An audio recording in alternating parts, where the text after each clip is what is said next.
Hates we are educator.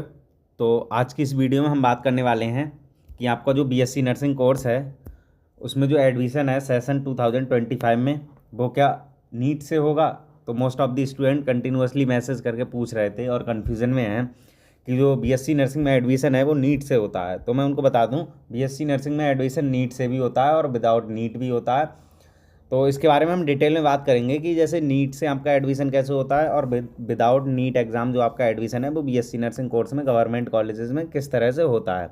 तो video में आपको लास्ट तक बने रहना है जिससे आपको चीज़ें सही से समझ में आ सके।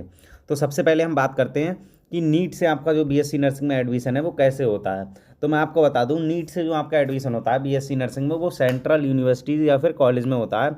जैसे यूपी के अंदर अगर हम बात करें तो बनारस हिंदू यूनिवर्सिटी, दिल्ली यूनिवर्सिटी, इनके अंदर जो आपका एडमिशन है वो नीट के थ्रू होता है। या फिर मिलिट्री नर्सिंग में अगर हम बात करें तो उसमें सिर्फ गर्ल्स अप्लाई कर सकती हैं और इसमें भी मिलिट्री नर्सिंग में भी जो आपका एडमिशन है वो नीट से ही होता है। ठीक है।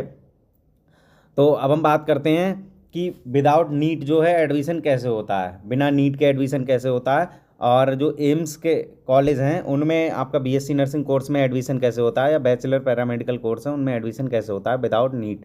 इसके बारे में हम डिटेल में बात कर लेते हैं। तो मैं आपको बता दूं प्रत्येक स्टेट बीएससी नर्सिंग में एडमिशन के लिए गवर्नमेंट और प्राइवेट कॉलेजेस में इंट्रेंस एग्ज़ाम कंडक्ट करवाता है। जैसे अगर हम यूपी की बात करें तो यूपी में अटल यूनिवर्सिटी करवाती है यूपी सी नेट के नाम से।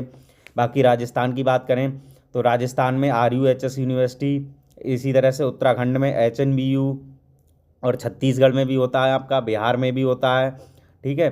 तो इसी तरीके से सभी जो स्टेट हैं वो अपना पर्सनल इंट्रेंस एग्ज़ाम कंडक्ट करवाती हैं गवर्नमेंट और प्राइवेट कॉलेज में एडमिशन्स के लिए। अगर आपको डिटेल में जानना है, आप किसी अदर स्टेट से हैं, यूपी से हैं, छत्तीसगढ़, हरियाणा, बिहार, किसी भी स्टेट से आप अगर इस वीडियो को देख रहे हैं तो आप वीडियो के कमेंट सेक्शन में कमेंट करके पूछ सकते हैं कि आप जो इस स्टेट से हैं तो उसके लिए कौन सी यूनिवर्सिटी एग्ज़ाम करवाती है, कौन सा एग्ज़ाम होता है गवर्नमेंट कॉलेज में एडमिशन के लिए बीएससी नर्सिंग कोर्स में। ठीक है। तो इसी तरीके से आप गवर्नमेंट कॉलेजेस में बिना नीट दिए हुए ईजिली आप बीएससी नर्सिंग में एडमिशन ले सकते हैं। अब हम बात करते हैं कि एम्स बीएससी नर्सिंग मतलब एम्स में आप जो है बीएससी नर्सिंग कोर्स में या बैचलर इन पैरामेडिकल में आप कैसे एडमिशन ले सकते हैं। सबसे अगर मैं बात करूं एम्स बीएससी नर्सिंग में तो एम्स के अंदर जो आपको बीएससी नर्सिंग कोर्स होता है वो सबसे सस्ता कोर्स होता है। ठीक है। बाकी अदर स्टेट में भी गवर्नमेंट कॉलेजेस होते हैं लेकिन उनमें फ़ीस थोड़ी एम्स से ज़्यादा जाती है और फैसिलिटीज़ भी एम्स से कम मिलती हैं। तो एम्स के अंदर अगर हम बात करें तो एम्स भी अपना एक एंट्रेंस एग्ज़ाम कंडक्ट करवाता है 100 मार्क्स का, जिसमें नेगेटिव मार्किंग होती है और वो फिजिक्स, केमिस्ट्री, बायोलॉजी और जनरल नॉलेज के क्वेश्चन उसमें पूछते हैं। ठीक है। तो 30 उसमें फिजिक्स के होते हैं, 30 केमिस्ट्री, 30 बायोलॉजी। ठीक है। और 10 क्वेश्चन आपके जो है जनरल नॉलेज के होते हैं।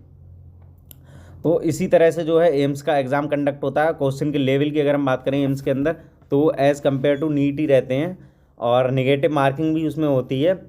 और एम्स बीएससी नर्सिंग में सिर्फ गर्ल्स कैंडिडेट ही अप्लाई कर सकते हैं, बाकी जो मेल कैंडिडेट हैं वो अप्लाई नहीं कर सकते हैं। बाकी स्टेट वाले जितने भी एग्ज़ाम होते हैं गवर्नमेंट और प्राइवेट कॉलेज के लिए बीएससी नर्सिंग में एडमिशन के लिए उनमें दोनों कैंडिडेट अप्लाई कर सकते हैं, मेल फीमेल दोनों कैंडिडेट। लेकिन एम्स बीएससी नर्सिंग और मिलिट्री नर्सिंग के अंदर आपका जो है फीमेल कैंडिडेट ही सिर्फ अप्लाई कर सकते हैं। बाकी अगर आपको कुछ भी पूछना है इसके रिगार्डिंग या बीएससी नर्सिंग के रिगार्डिंग, अदर कोई बैचलर कोर्स के रिगार्डिंग, तो आप वीडियो के कमेंट सेक्शन में कमेंट कर दें या फिर डिस्क्रिप्शन में टेलीग्राम चैनल का लिंक है उसे आप ज्वाइन करके वहाँ पर आप पूछ सकते हैं।